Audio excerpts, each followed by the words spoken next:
we sang at the start of the service, to lead us. And we ask that's what you would do now. Lead our thoughts, lead our attitude, lead our minds. Lord, may everything help us to follow your leading. For this we ask in your holy name. Amen. Anybody out there a control freak? You might not admit it. Your spouse might admit it for you, right? Or someone you know. One doctor, Shelley Pravosi, has put together this list of ways you might know you're a control freak. One way is that you believe that if someone would change one or two things about themselves, then you would be happier. And so you try to help them change by pointing out some things about them over and over and over again. Some control freaks like to micromanage other people to make them fit into their often unrealistic expectation. That is, they're perfectionists, and they expect everyone else to have perfection as well, and when they don't, then they're very unhappy. Control freaks judge other people's behavior as right or wrong in a passive-aggressive kind of way, and they often will withhold attention from people until they rise up to meet their expectations. So, if you finally do things my way, then I'll talk to you. Control freaks offer constructive criticism, really as a means of advancing their own agenda. They will sometimes change what they believe or who they are just so someone else will accept them. Control freaks often present worst-case scenarios as an attempt to influence someone away from a certain behavior. Control freaks have a hard time with ambiguity. They don't like to ever say they don't know something.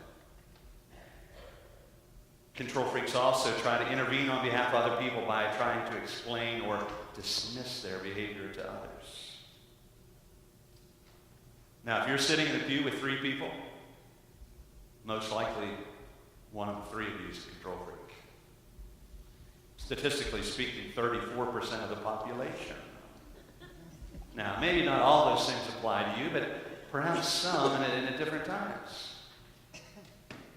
Now, here's the tough nut to crack. If you're a follower of Jesus, you're never in control. Right?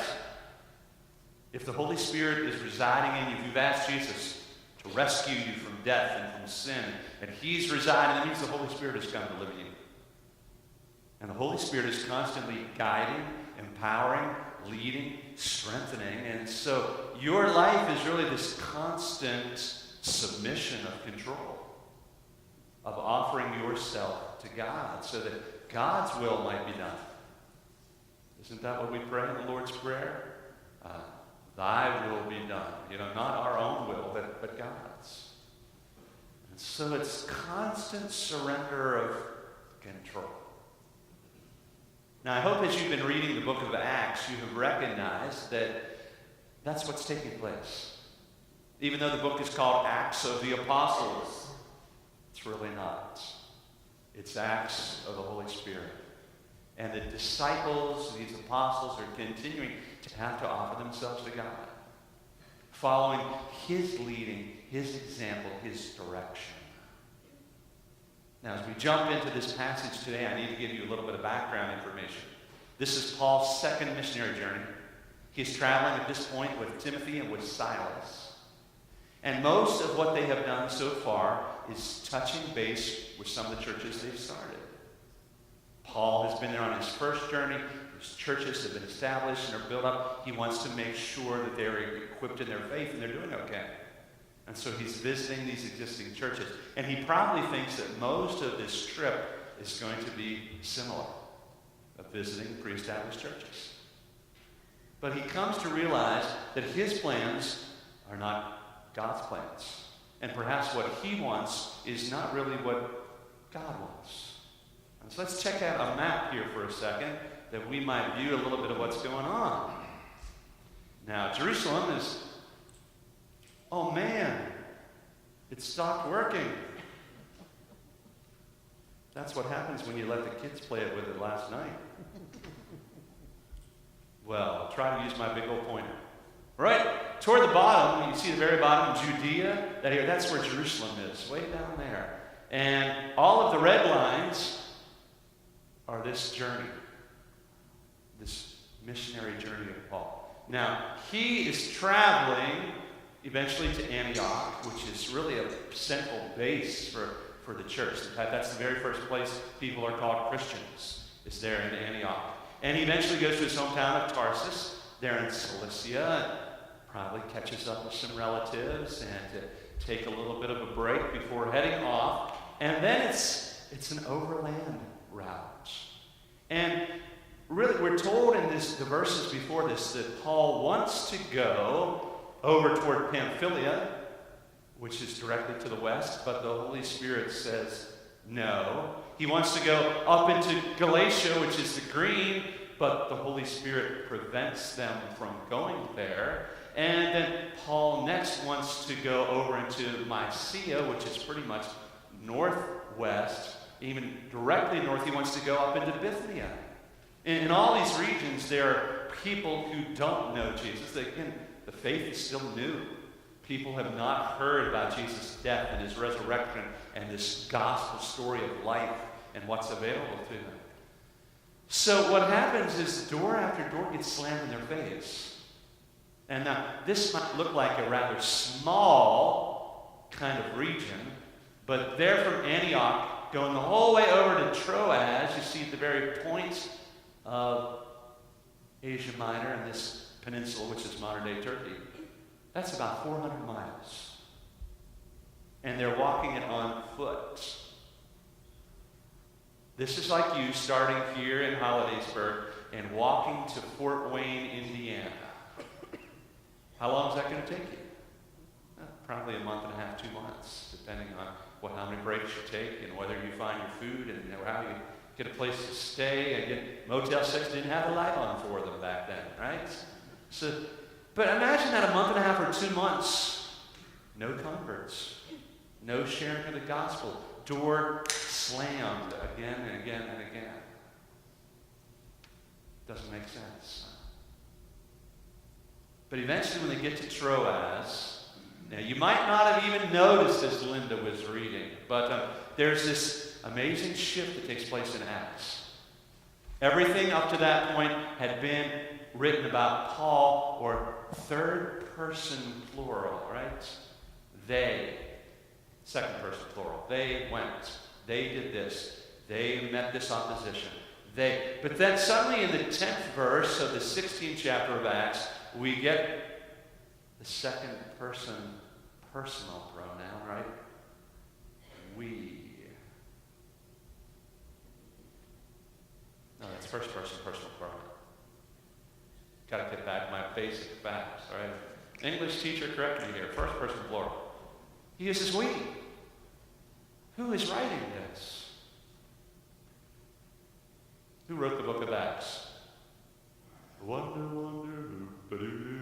who wrote the book of Acts? Tell me. Luke. Thank you. Yeah, Luke, the same one who wrote the third gospel, wrote this book. Now, we don't know anything about his conversion story. We don't know if he had already heard about Jesus prior to this point. Suddenly, Luke is in on the action. And for the rest of the book of Acts, he is writing, we.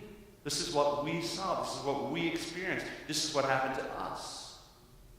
So had these individuals gone to Galatia, gone to Mysia, gone to other far-off places, it's quite possible they never, ever would have met Luke. And without Luke, we wouldn't have had that gospel. Without Luke, we wouldn't have had the book of Acts. It is incredibly frustrating for us when doors are slammed in our face. And when things don't go the way we want them to go. But something we learn through this passage and this experience is that God's ways are the best ways. God is the one in control, and we need to submit to God and trust that God knows what's right. Some of you at that point right now. You're at this point of waiting. There's something yearning for and hoping for, and yet door after door is slamming. Let me just encourage you this morning. Keep trusting God.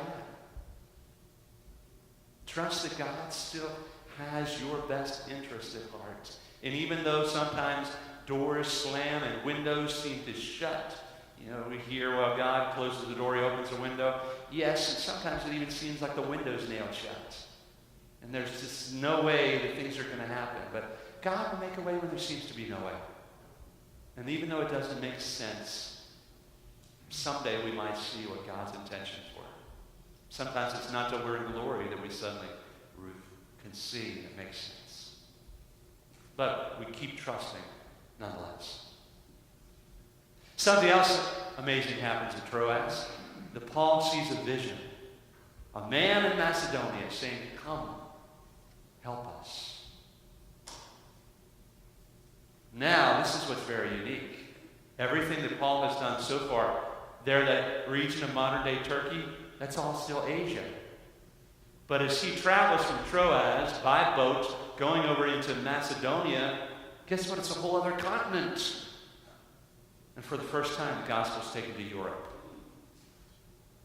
And there they go into Neapolis, eventually to Philippi.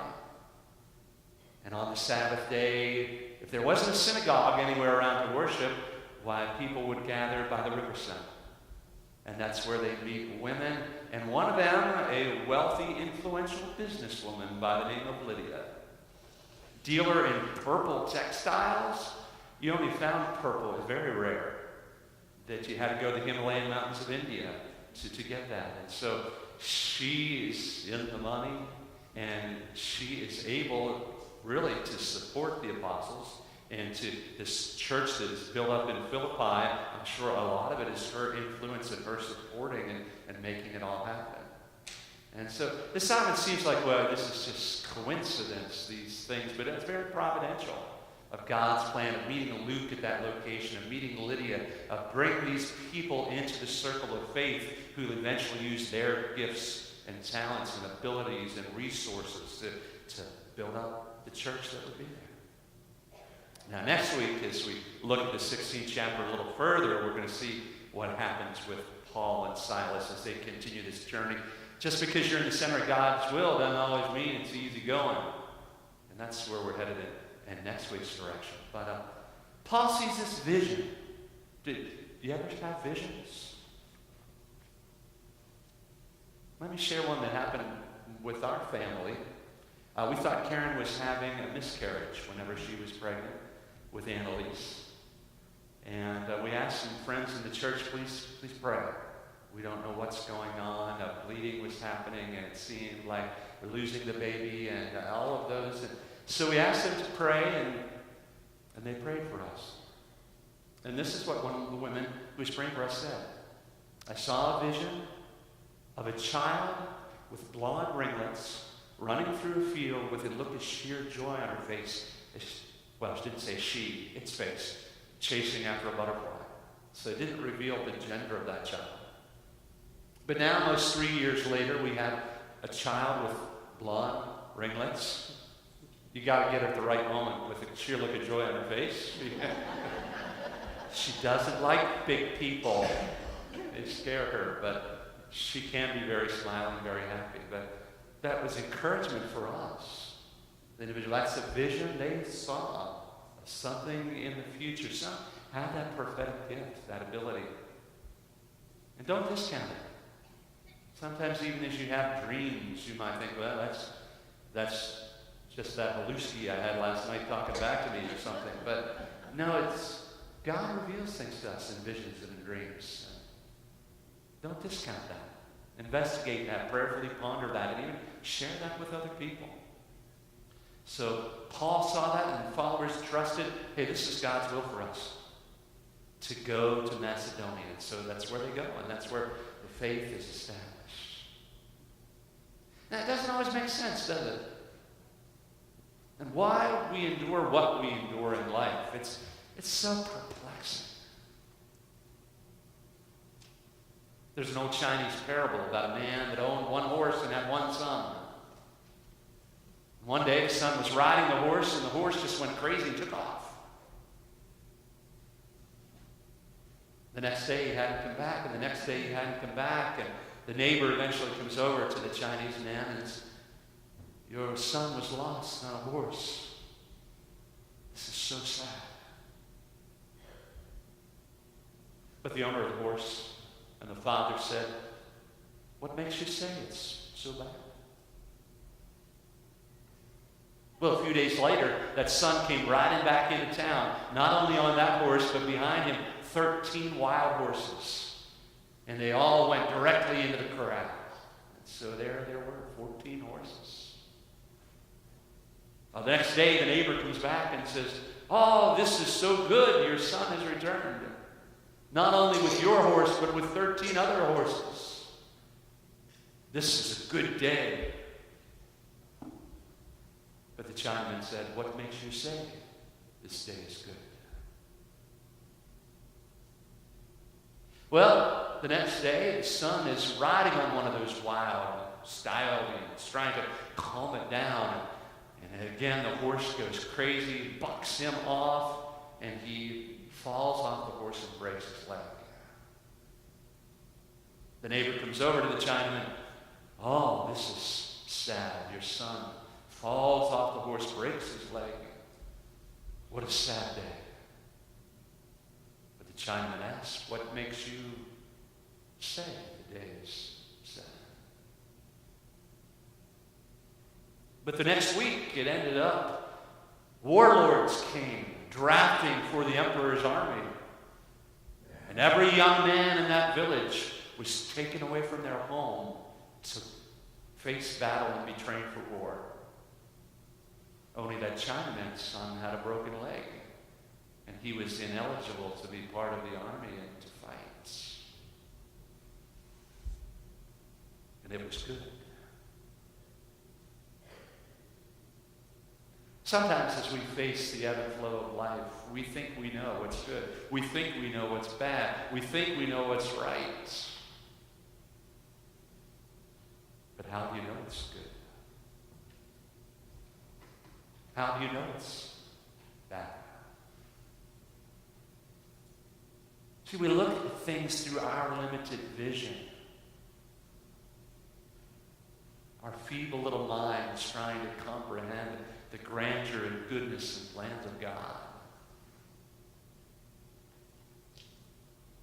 His ways are the best ways. And even though we might not understand, we trust his heart, don't we? As you come here in a few moments for the sacrament of Holy Communion, I challenge you to submit control to God. I mean, who really is controlling your life? If we're brutally honest, sometimes it's God, but oftentimes it's us. We don't like to hand that remote control over. Huh? But as you remember the one who laid down his life for you, may you come and lay down your life for him. And say, "God, I give you control. And even though it might not make sense, I trust you." May we all trust him, now and forever.